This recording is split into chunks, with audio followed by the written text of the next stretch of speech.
Hello, Facebook fans.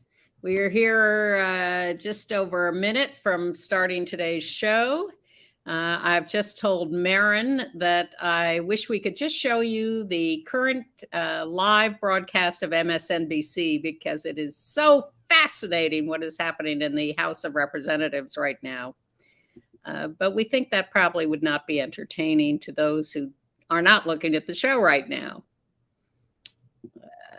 But we do have much more news this week than we expected as various people keep dying or being prosecuted by the Brazilian government. We have a lot to cover today, Marin. We do. Lots of feelings. Oh, okay. Well, you spew those feelings right out because we love feelings. And maybe we'll have the same feelings or maybe we won't.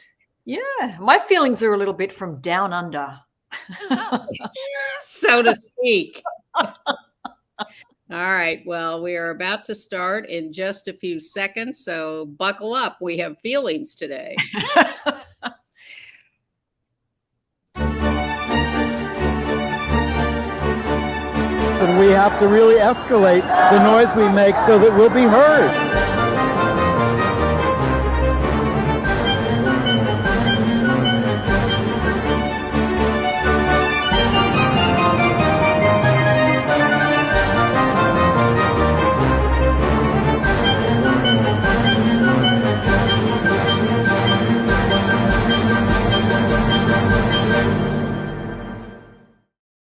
Well, hi there, everybody. It's Gay USA time again in another slow news week, right, Mary? So boring. Yes. So I'm Ann Northrup. And I'm Marin Johns. Glad to be back again, Ann. It's nice. It's getting familiar. And yet you look so weary of it. Oh. Yeah. Well, Marin has been a total trooper in doing this for 3 weeks with me. And next week, I'm taking off and Andy will be back and Marin will be doing 4 weeks in a row. Thank you, Marin. You're welcome. Amazing. We are in awe of your stamina. And, you've done this certainly several times before, but this is a real test of your stick-to-itiveness, as my grandmother used to say. That's a good one. I like it. Yeah. Well, we're full of headlines this week, and we figured it would be best to start off again with our pal George Santos, now sitting in a seat in the House of Representatives, while Brazil has announced that it will prosecute him again or reopen the prosecution for fraud, but Congress is welcoming him as a member. And closeted Pope Benedict, who, as we speak, is lying in state. I think it's the second day. He had a very cruelly homophobic proclamation that I remember back in 1992 and onwards, and it devastated us, our community, psychologically and in many other ways. But he's gone, and I want to know how we feel about that. We'll certainly not hold back on our feelings. He did so much harm to LGBTQ people around the world. It's just a terrible, terrible story. But then we have Barbara Walters, who was an early supporter of LGBTQ plus people and the first to interview on television a trans child. And she has died at the age of 93. Yes. And meanwhile, in New York, the Proud Boys, the neo-fascist group, have clashed with LGBTQ rights activists over none other than Drag Story Hour here in New York City. I was there. I will fill you in. Sad news, Martina Navratilova has breast cancer again for the second time and throat cancer. Double whammy, she's calling it, and we'll talk about that and how she's going to have to sit out the Australian Open. Mm-hmm. And meanwhile, in Israel, conservative gay ally of Benjamin Netanyahu has been appointed Speaker of the Knesset. Crazy. Housing Works, our great local organization that came out of ACT UP as a huge housing provider for people living with HIV and AIDS, is now the first organization to start selling recreational marijuana in New York City. And from marijuana to Montana in the series Yellowstone, we had a cowgirl kiss. And Anne, you've got to remind me when we get to this segment, ask me about my Montana forebears, because they were there in this part of history and then they left and came to Australia. And I want to know why. Wow. Yep. And do you watch Yellowstone? I've seen little bits of it, but it's fascinating because this show's literally set when my people would have been there. So you should have been cast. It's I strange. know. Goodness. Well, before we get to Montana, let's start with DC and Brazil, because George Santos, the big liar who has lied about absolutely everything in his life, everything. I don't think I can find anything he's told the truth about. That, of course, is an exaggeration. You don't have to write me. Now I'll sound like Whoopi Goldberg. Don't write me. Actually, do write me any corrections you have, but I'm exaggerating here. He's landed on the front page of the New York Times with Brazil vowing to reopen its fraud investigation and prosecute him to the fullest extent of the law. Over that checkbook he stole in 2008. And the only reason they didn't prosecute him before was because they didn't know his whereabouts. Well, now they know. He's a little hard to not see these days, but he has been lying and hiding out for a long time, so I guess that's understandable. This whole thing. Oh, there he is at Mar-a-Lago with his boyfriend, maybe husband, not sure, very confusing. And no, Rudy Giuliani is not the boyfriend. It's the guy between Santos and Rudy Giuliani who's maybe a boyfriend. But his name's also Rudy. The boyfriend? I thought so. I've lost track of which boyfriend, when, and who, and all of that. It's still all very murky. But there was Santos hanging out at New Year's Eve 2 years ago at Mar-a-Lago with all the honchos with Trump. He's such a devoted Trump supporter and a really cruel guy about condemning, immigrants, or which he is, or well. No, not entirely. His parents, I think, were immigrants. Anyway, very devoted Trump supporter, just voted for Kevin McCarthy to be Speaker of the House as we tape on Tuesday afternoon. And an unfortunate overhead shot of him with his not much hair up here. He's a young guy, and there he is. Well, that's probably, one of the bigger problems for me is I've always sort of defended the right to be gay and Republican, because this is, last time I checked, a free country. There are, it's a two-party system. Of course, there are going to be gay Republicans, but now with this guy, I'm like, gay Republicans bad, very, very bad. It goes against our interests, and the duplicity here is very frightening to me. The bigger connection that we discovered this week was that there was a possible money trail that goes to the Russian oligarchs. Anne, what do you think? Did you read about that? Yes, and that was mentioned when we first started hearing this story a couple of weeks ago, but now it's getting more serious because they're tracking down the fact that he loaned $700,000 to his campaign. Where did that money come from when he supposedly only had like $50,000 in the bank a year or two ago? And the Russian oligarch story is getting more serious and more real. And I think we're going to discover that he's got some very shady sources of his income. They named Viktor Vekselberg, who is close to Vladimir Putin, as there's a little bit of a money trail there. I think this was in Lucian Truscott's newsletter. He named the figures being, God, it was in the thousands. So yeah, like 32,000 or something like that, getting up near 40,000. But it seems to be, the other thing he lied about was that he had Ukrainian heritage, and then suddenly Ukraine was bad and they deserved to be invaded. So he certainly can switch very quickly. He also mentioned at one point that he had a brain tumor. Oh, I missed that. How did I miss that? Well, they're flying fast and furious, these stories. So, but he had an ex-boyfriend before the one we saw in the picture who said he moved in with him. The boyfriend they moved in together. But Santos was lying about everything and borrowing money from him.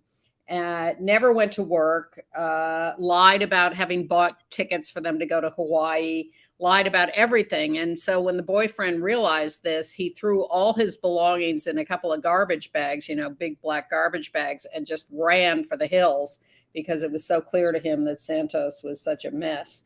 But he is now, as someone said on TV this morning, he's being investigated locally, nationally, and internationally. So what are the chances he could be extradited to Brazil? I mean, he could be. Well, the old story about Brazil was you wanted to flee to Brazil because there was no extradition treaty. So right. if we can't extradite people from Brazil, my guess is that they can't extradite people from here. But that is totally off the top of my head. And that's a good one. Anyway, so that's Santos update. It will change 10 times before our next show a week from now, but that's Tuesday afternoon's update on George Santos. It's very surreal to see him sitting in Congress. Today, yes, it is surreal, isn't it? His first day. Yeah. All right, so on to someone who really did a great deal of destruction all over the world, and that is Pope Benedict. There he is with his secretary, George Gerwine. I'm getting the name. Genswein. Hello, German. Known as Gorgeous George in the popular press, together 25 years and widely believed to have been his boyfriend. I wasn't in the room, but I don't think Andy would hold back on saying that. And the problem is that Benedict was a committed conservative and right winger in the church. And although everyone, of course, is falling all over themselves to praise him now. But let me read you a short paragraph that Andy sent to us in his evaluation. Pope Benedict, of course, was originally Joseph Ratzinger and was the head of the Congregation for the Doctrine of the Faith before he was Pope. And so here's Andy's take. Joseph Ratzinger died an unrepentant anti-gay bigot and closet case. He was the author of the infamous 1987 church teaching that his homosexuality, as well as everyone else's, was intrinsically disordered and evil.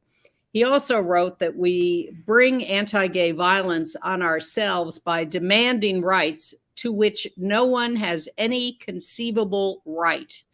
As Archbishop of Munich, he covered up sexual abuse by clergy, a crime for which he paid no price, but he did do one good thing in his life. He retired. He blamed, and there's Andy protesting him when he visited New York, and says he got a lot of support from bus drivers and cab drivers who did honk as they drove past Andy holding that sign. The sexual abuse by clergy, Benedict blamed it on the sexual revolution, not on the personal priests who were were sexually abusive to young boys and girls. No, it was liberals who caused sexual abuse. Yeah. And, speaking of, I remember when his comments were published in 1992, which is, the year I actually did sort of publicly come out in Australia. And I remember feeling so devastated. It felt like such a judgment because I am a Christian. I would have to say that. I'm not an institutional Christian, but I am a Christian. And you do expect somebody in that position to have a more beneficent view of things. But he basically did damn us. That was coded in those comments. Intrinsic moral evil is a phrase I will always find hard to shake.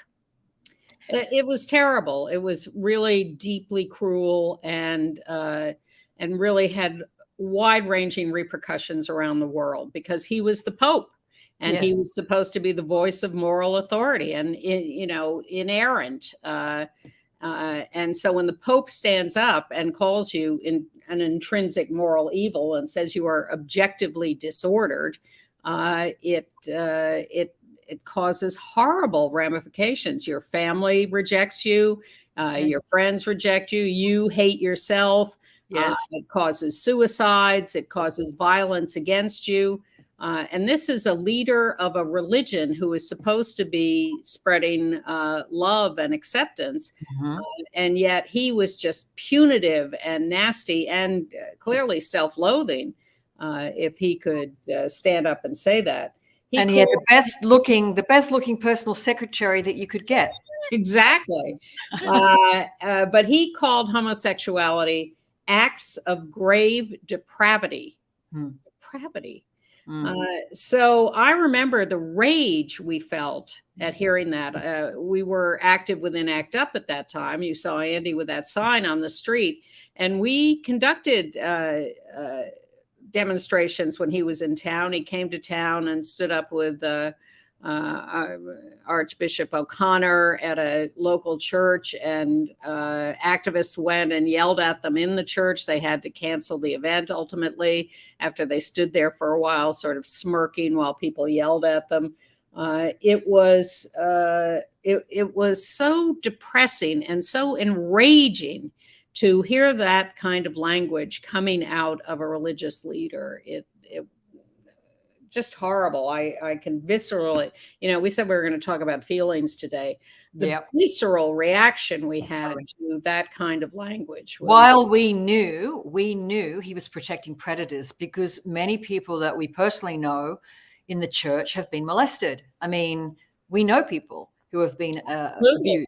Absolutely. So, yeah.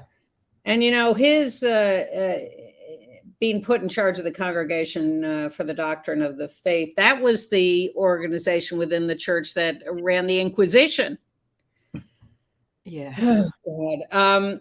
Peter Tatchell, our great activist friend in Britain, who Andy's been visiting with some over there, did a great documentary in 2010 called The Trouble with the Pope while Benedict was in office.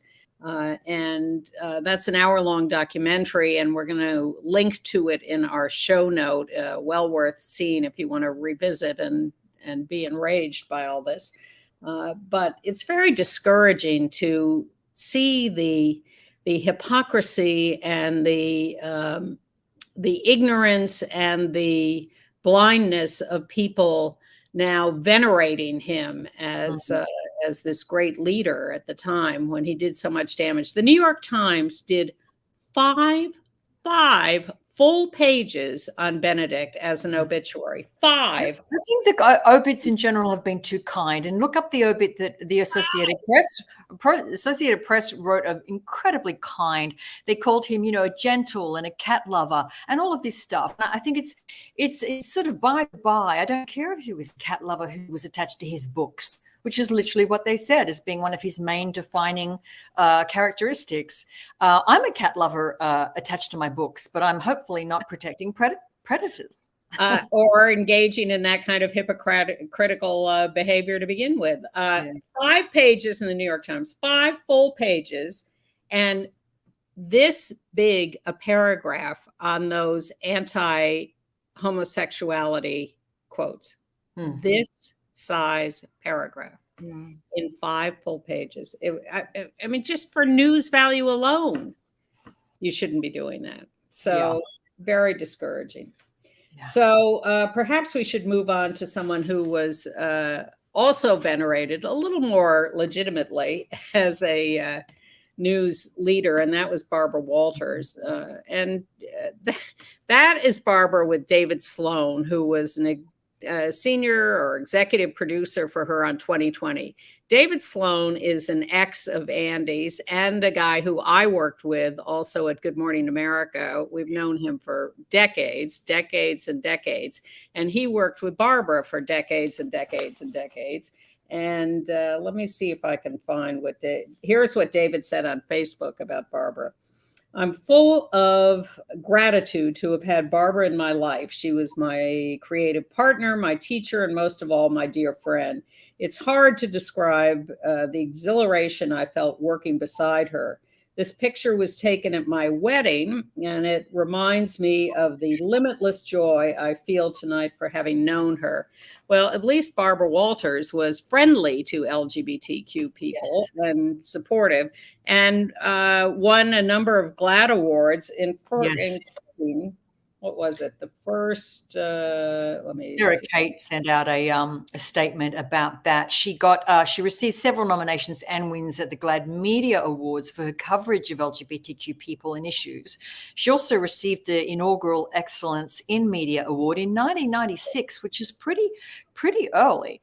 And that was presented to allies from the mainstream who were good to our community and helped increase visibility, which she did, and I was doing a bit of digging around when I found out about the connection with Mr. Sloan there, who, if he was gay, out to her producer, lifelong friends, she did know about us. She did know about our community. And there's an interview from 1983 when Harvey Fierstein had 2 hits on Broadway. He had La Cage aux Folles and he had Torch Song Trilogy. And she interviewed him for 2020. This is in 1983. And she's sitting down with him on the set of Torch Song Trilogy. And she looks at him and she says, "What's it like being a homosexual?" And that would not be my favorite question. No, but when she asked him this, I thought, but or possibly you do know, you're asking for the mainstream viewers, the millions of people all across America who this show is going to go into their living rooms in 1983. They don't know. She's asking that very naive question for all of us. But you know what? At least she asked it.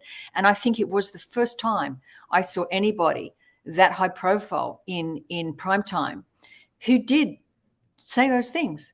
And of course, Harvey educated her and told her, and he said, "Well, we're just like everybody else. We're human." I urge you to watch that on YouTube. It's really fun. But that was a long time ago, 1983. And then the transgender series, that was 2007, which is before. Yeah, that's where she interviewed Jazz Jennings, who at the time was about 6, and a very, forthright trans child. And that was certainly groundbreaking to do that interview. My objections to Barbara are that I found her often a little, as someone said today, unctuous. It's a little hard to take sometimes. And her gushing over celebrities was really off-putting. But she did ask some very tough questions of politicians and was fearless in that regard.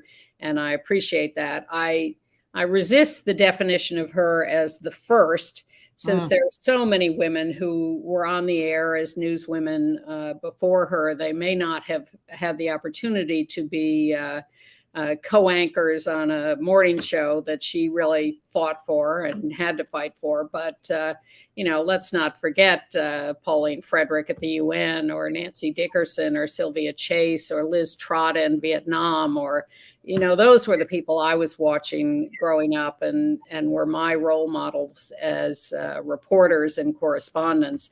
And, I give Barbara credit for her ambition and her relentless hard work, but she's getting a little much of the overpraise treatment too. But I'll tell you my favorite story about Barbara, which is a good story about her. Mark Siegel is a legendary lifelong activist currently in Philadelphia. He was at the Stonewall riots in '69. He runs the Philadelphia Gay News, has been in Philadelphia for a long time, helped create senior housing there. He's a great guy and wrote a great book that's very entertaining. And he tells the story of how in 1973, when Barbara was co-hosting the Today Show, he was part of a group of gay activists who invaded the set of the Today Show. It's one of our favorite things to do, is to walk on to live broadcast and really upset the people there when really we're just like everybody else. So they do that. And the show went to commercial while they, ran around tearing their hair out.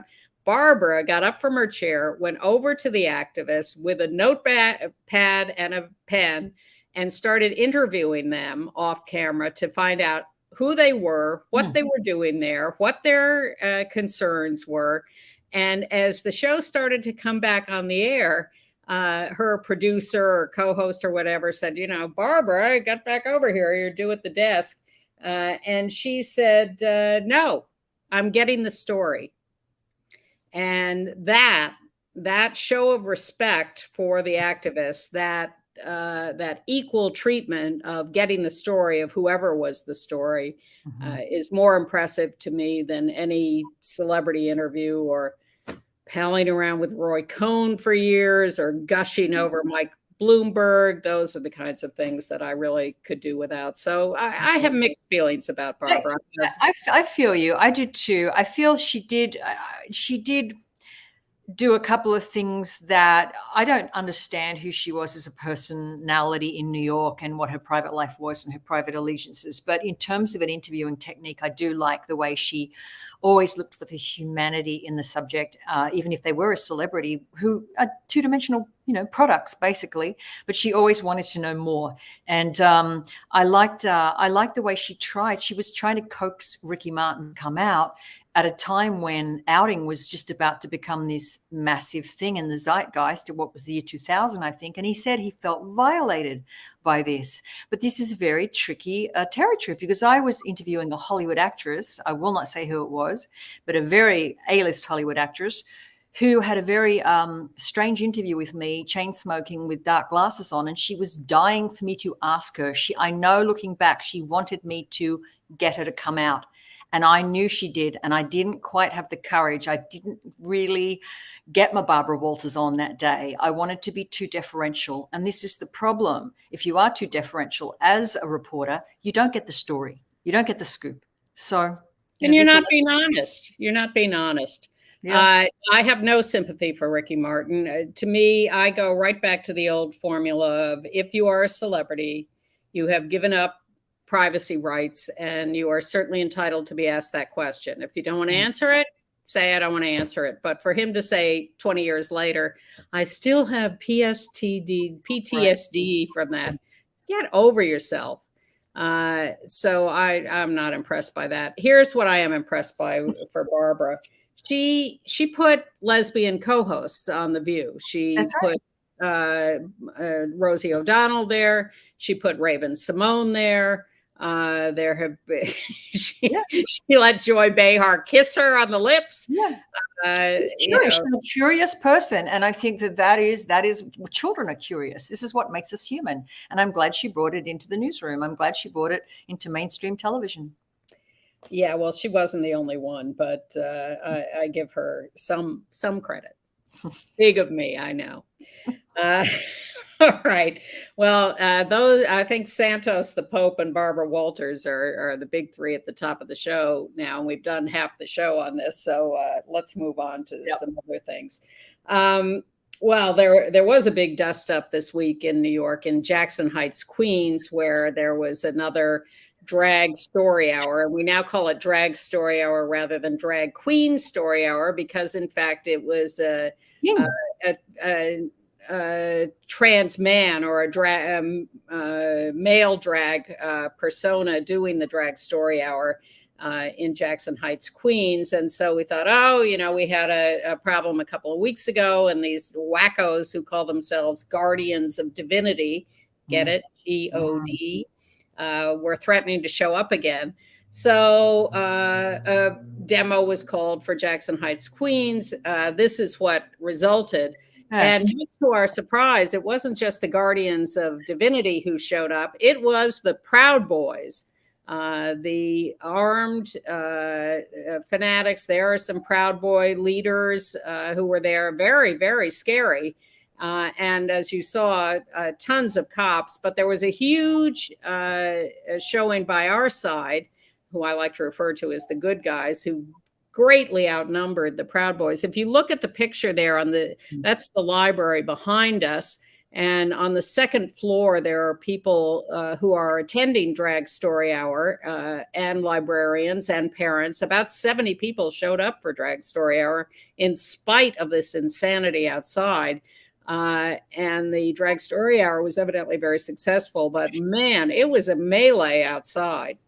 I mean, really, really frightening, because the Proud Boy types, of course, were really out of control. And there were some people on our side who were a little overexcited.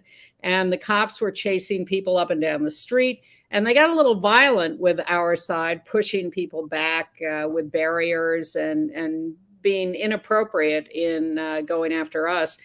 And then the punchline to the whole event was that the cops escorted the Proud Boys to the subway and opened the doors so they could get in for free. Daily News, Daily News did run that video of them all going through the gate and the cop telling the person filming they can ride for free. I mean, what? I think they had them confused with the guardian angels. Do you think? Maybe. No, I think they really, I'll give the cops a little benefit of the doubt that they were trying to clear them out of the neighborhood as quickly as possible and not risk any further confrontations. But it wasn't a good look. No. Meanwhile, Kirk Cameron, are you familiar with him? Oh, yeah, unfortunately. Brother of Candace Cameron Bure, devoted Christian evangelist. Kirk Cameron is now holding story hours and readings for kids at libraries of his new Christian book. And throngs of people are showing up for this. Scarsdale, New York, throngs of people for Kirk Cameron. Isn't that just Sunday school? I mean, that's just Sunday school. I did that. And I came home crying about something from the Bible. And my mother said, okay, you're upset. You don't have to go there anymore. That's abusive. Is that because of the violence in the yes somebody got stoned to death and I came home crying? It was terrifying. So give me a drag. There's a production called Drag Queen Christmas that's been going for years, like a decade, traveling around putting on shows at various auditoriums and stuff. This is a long-standing production, which is probably a little risque here and there, but advertised as a more adult performance. Well, they have some dates in Florida this year, and Florida is now looking to prosecute them. And let's see, they're having a state investigation of the performances. They say it's sexually explicit performance marketed to children. Well, not really. It's been going on for 8 years. And what else do I have? 18. Oh, and this year it was is advertised as only for those 18 or over or accompanied by an adult or a parent. So they're coming after us. Yeah. And did you see the Libs of TikTok leader on Tucker Carlson? I did. She's finally come out and declared herself and put her name to her thoughts. And it's a bit of a shock because we always said the younger ones will be better, but I always said not necessarily. Not necessarily. Young people can choose the wrong side as well. And I love the way that these people are claiming to protect the children. I really do. But she went on Tucker Carlson for, I think, almost the whole hour and labeled all gay people evil groomers. Yeah. All gay people. And she turns out to have been at the Capitol on January 6th. 2 years.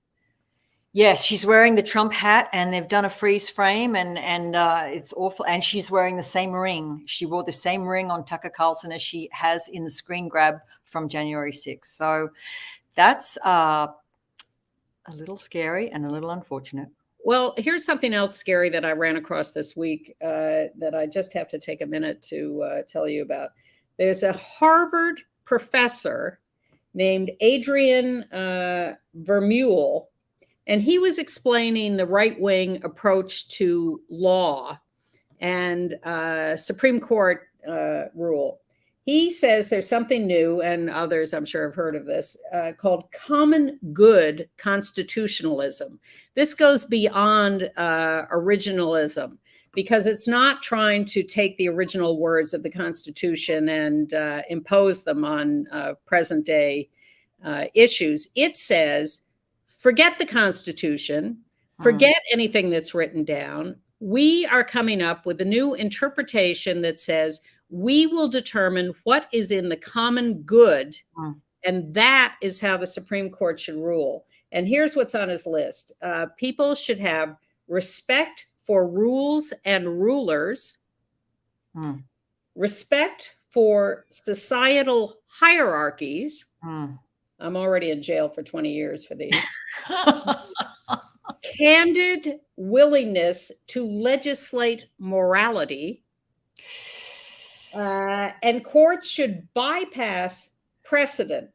This comes out of the Federalist Society and was provoked by the Bostock decision a few years ago that read gender identity and expression into sex discrimination laws and expanded that. That so angered the right wing that they have come up with this new theory that just says, forget everything, you play by our rules, and that's all that matters. It's very scary. It just means we go back to the Eisenhower years. Doesn't it just mean we rewind the clock to like 1953? Isn't that what this would do to our society? I think that's a slur on Eisenhower. I think we're going back way beyond that.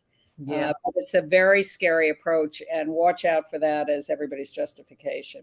By the way, the GOD people who attacked the library drag queen story hour a couple of weeks ago, a third member of them has been arrested for coming after Eric Botcher, city councilman. Wow, 3. And also in New York, maybe this will get rid of our New York stories. It looks like Hector LaSalle, Governor Hochul's nominee to be chief judge of the Court of Appeals, the highest court in New York, is not doing well and may be going down to defeat. No, nothing official yet, but Alan Roscoff's Jim Al's Club has now condemned him, and more members of the legislature are lining up to say they're voting. The only person who likes him as a pick is her, and you have to ask why. I really want to know why.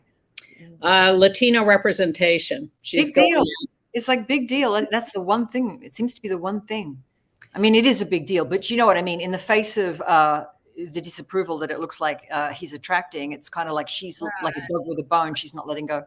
Well, there may be a follow the money aspect to this. Donors who want a more conservative judge, because that's what it does. It gives a solid majority conservative rule on the court in New York. Strange. And speaking of courts, in Florida, the 11th Circuit, Federal Court of Appeals, has ruled 7-4 Republicans against Democrats that the young trans student, Drew Adams, who was suing for access to the correct bathroom for his gender identity, that's him on the right there, loses. The court says that he should not be allowed to, that it's okay for schools to forbid trans kids to use the correct bathroom. They must use their original gender identity bathroom. This is against other federal court rulings, so this may very well end up in the Supreme Court. And you say to yourself, but wait a minute, didn't the Supreme Court already support Gavin Grimm from Virginia? But all they did in that case was refuse to consider a lower court case. So it hasn't been overtly decided by the Supreme Court. So watch out for trouble there. Yep. And follow Lambda Legal for updates, because they are on the case. Exactly.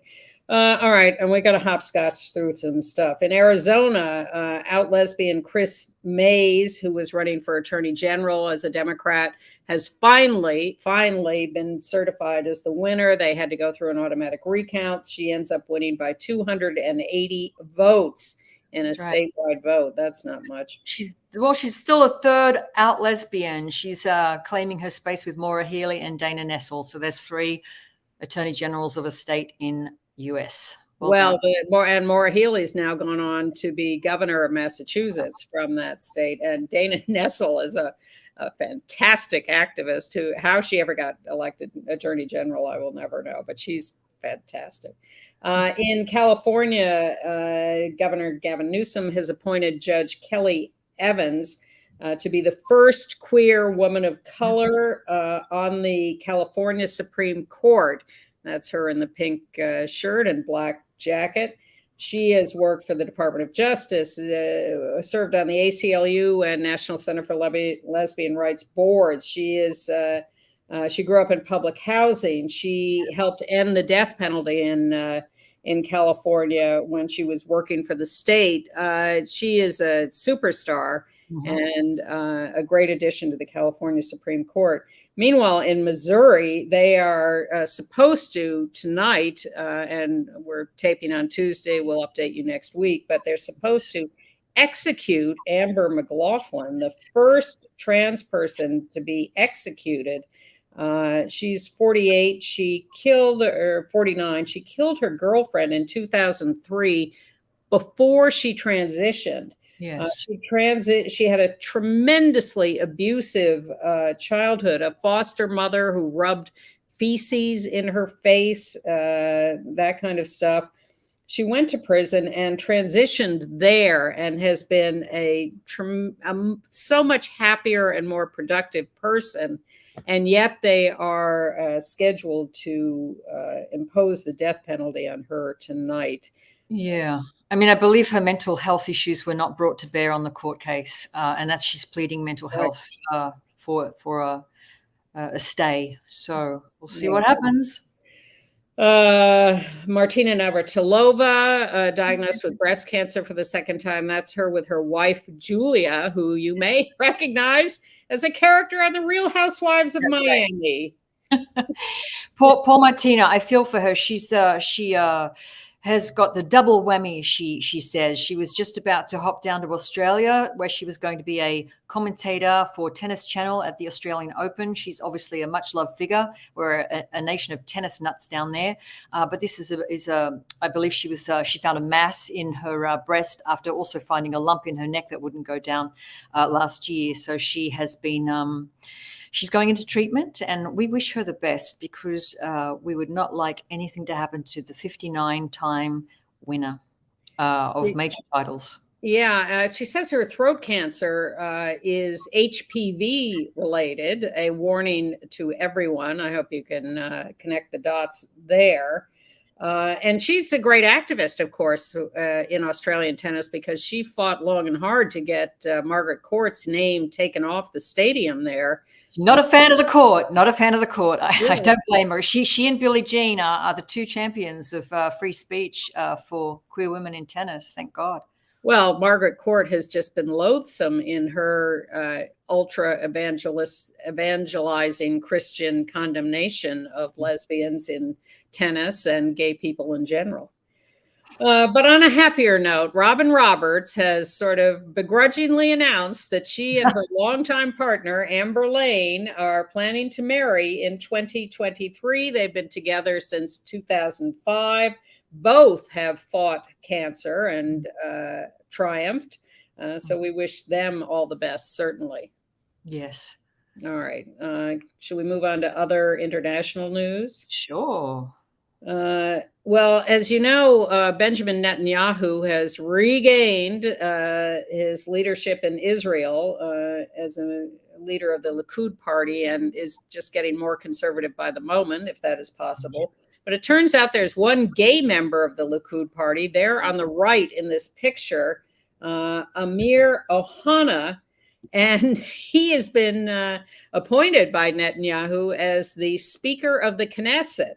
The legislature there in Israel. He's right-wing, but as a member of the Knesset, he walked out when they were casting some anti-LGBTQ plus votes there. He said even though it was his party that was proposing those bills, he could not in good conscience vote for them. So he walked out. But now he's the Speaker of the Knesset, and that will be interesting to see what they'll do with the out gay speaker. Yes, it will be interesting indeed. This is an ongoing issue we're going to have to face, is the leaning to the right of certain people in our so-called community. Yes, and right-wing leaders worldwide. I was fascinated to see that Bolsonaro is now in Orlando, Florida, hiding out. This is wild. Maybe he'll go and say hello to Santos. I'm sure he will say more than hello to DeSantis. It reminds me of when, who was the Panamanian dictator who wound up in Florida as a refuge? I don't know. But it's going back and forth all over the world. Well, and we've told you Andy is in London. He'll be back in a few days. They had a big New Year's fireworks display in London. Right. That included a tribute to 50 years of Pride as part of the fireworks. And we're going to, set to music of Cher and Sylvester. Because they're so up to date. And I love both Cher and Sylvester. Me too. But we're going to link to some video of those fireworks in our show notes. So, subscribe to our once a week show note by going to gayusatv.org and signing up, and you'll get a confirmatory email, and we'll only send you one email a week. It's really not too hard. And while you're there, you might consider supporting Gay USA with a donation of any size. We love our donors and really appreciate it. Get the year off to a good start with a charitable, tax-deductible contribution. That's right. And we talked last week about how Mel C, formerly of the Spice Girls, was boycotting a New Year's production in Poland. Yes. Well, the Black Eyed Peas took a different stance. They went and performed there wearing rainbow armbands, thereby upsetting the Polish government. This is the ongoing issue. Do you boycott somewhere, or do you show up and do your thing? So maybe it's great. We had both sides of the equation. We got a statement and we got a boycott. So yeah, I guess I take a sort of case by case attitude, but I think either of those options can be honorable, either boycotting or showing up and making an overt statement. What is not acceptable is the third option, which is to show up and say nothing. That's right. Exactly. So please don't do that. Yes. And back to London, two married men, a waiter and a part-time owner of an Italian restaurant, have been awarded $150,000 by a court because they were so abused by the other owners and workers at the restaurant, just endlessly harassed on a daily basis and not paid money to them. This went on for months and months and months. So they finally sued and got a big award from the court, which is good. Yeah. And then in Nova Scotia, Canada, there's yes, this place is fascinating to me. It's called the Bee's Knees Grocery and Bakery or something like that in Nova Scotia, in a fairly small town. Yeah. These women had all their different minority flags, including the rainbow flag, proudly displayed in the exterior of the business. And one night, in a night of apparent high winds, they came back to the store to find all of the flags pulled down in trash bins with feces, human feces smeared all over them. And here is one of the owners showing the flags as they were torn down. You know what fascinates me about this case is that the two women who were recently married, their names are escaping me right now, but they actually got so much support for the new business that they posted on Facebook about the flags being torn down and what had happened. And people just came into the stores and bought everything. And they were running out of produce, running out of everything they had. And they actually issued a message to the person who did this, the vandal, who is obviously local. They said, come in and have a coffee, sit down with us and have a coffee. And I just thought, what a wonderful thing. Well, I do think that there is often a silver lining to these terrible stories when it does arouse community support. And as you said, it's a small town in Nova Scotia. So we have our stereotypical ideas of what rural small towns are like and what the inhabitants think of us and what we face there. And sometimes that's true. And sometimes you're surprised by having the community turn out in support. And then you think, these vandals did us a favor by raising these issues publicly and breaking the silence. So much of this is about breaking the silence, and that's true of the celebrity interviews that we've discussed and so-called outing, which we often describe here as just telling the truth and being journalists, especially when you're dealing with celebrities. But breaking the silence, I've talked to people who, you read about people who say, particularly parents, I didn't want to say anything to my child, even though I figured that he or she or they were part of the LGBTQ community, because I figured it was up to them to say something, to come out in their own time when they were comfortable.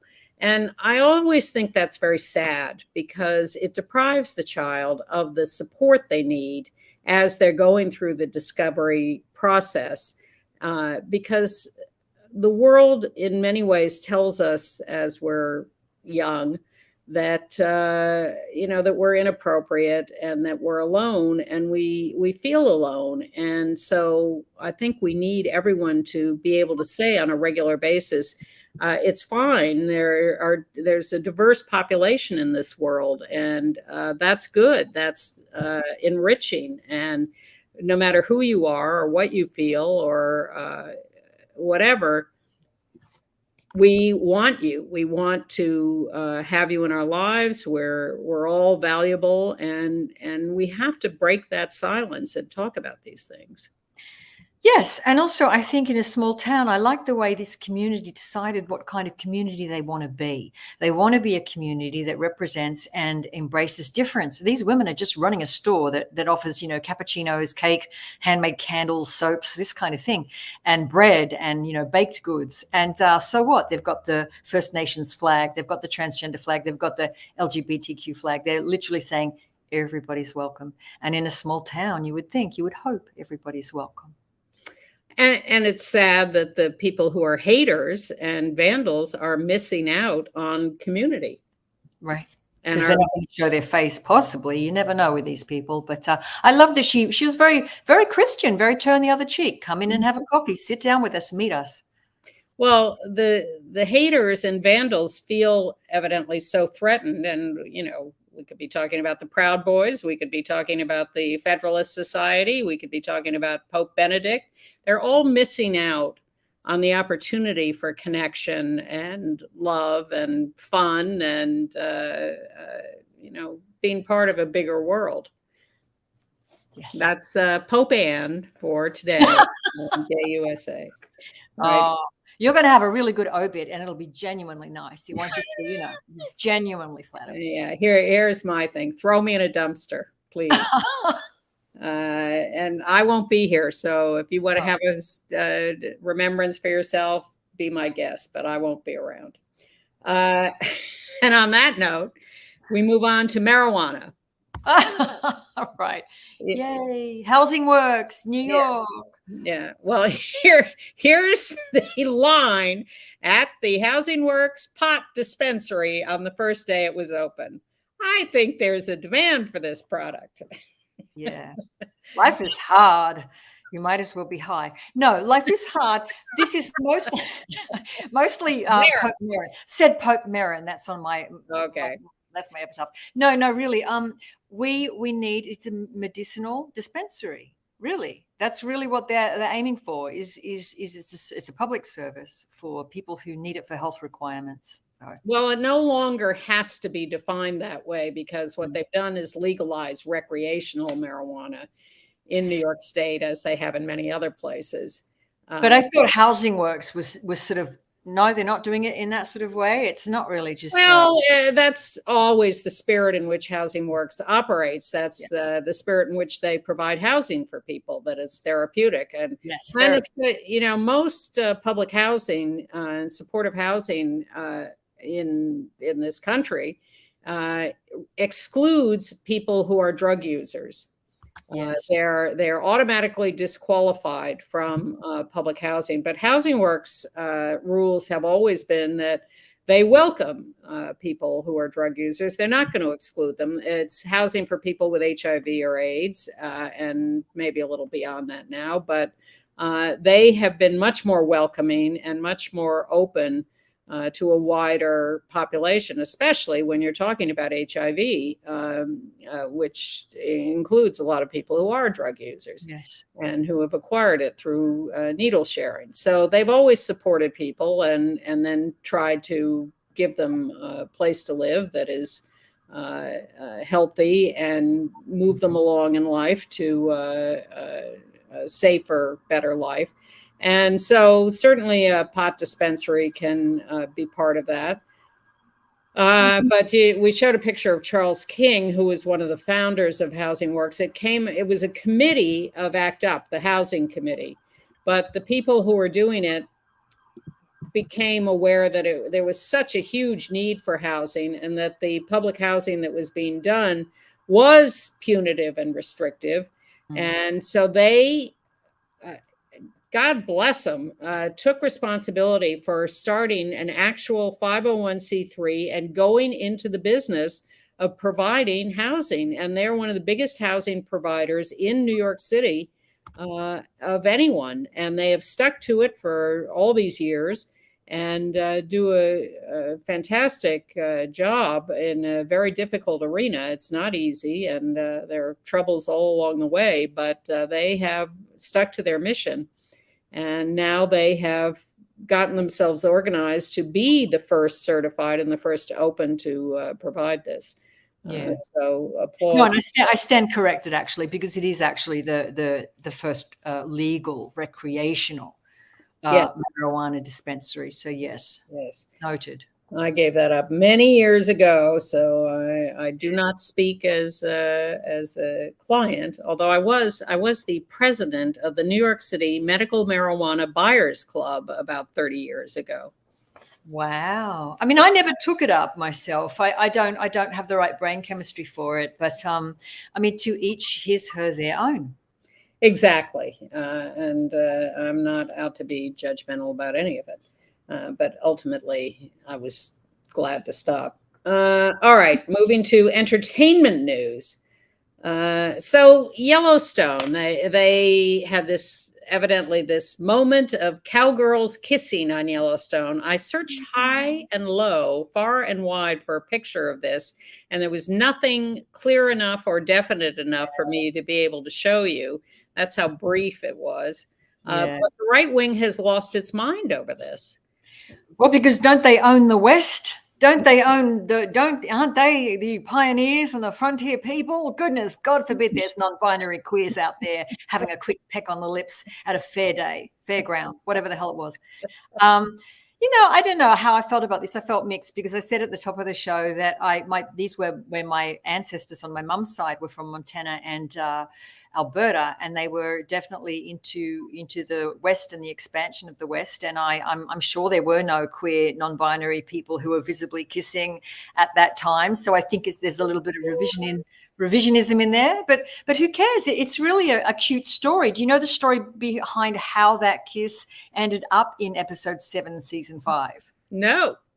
So the actress Lily Kay, who plays the character who was seen kissing the non-binary one, she tells the story to Deadline that they were in COVID protocol while filming the show, and it was written that her character Clara is making out with somebody in the background behind John and Summer, the characters, Kevin Costner and the other person, and they were trying to figure out who would be easy and comfortable to cast for the person who kisses her.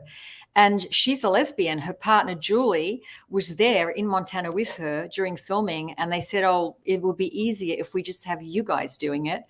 So you get cast, and the partner is non-binary. So that's how that happened. They've got a cowgirl and a gender fluid person right there in Montana. Why not?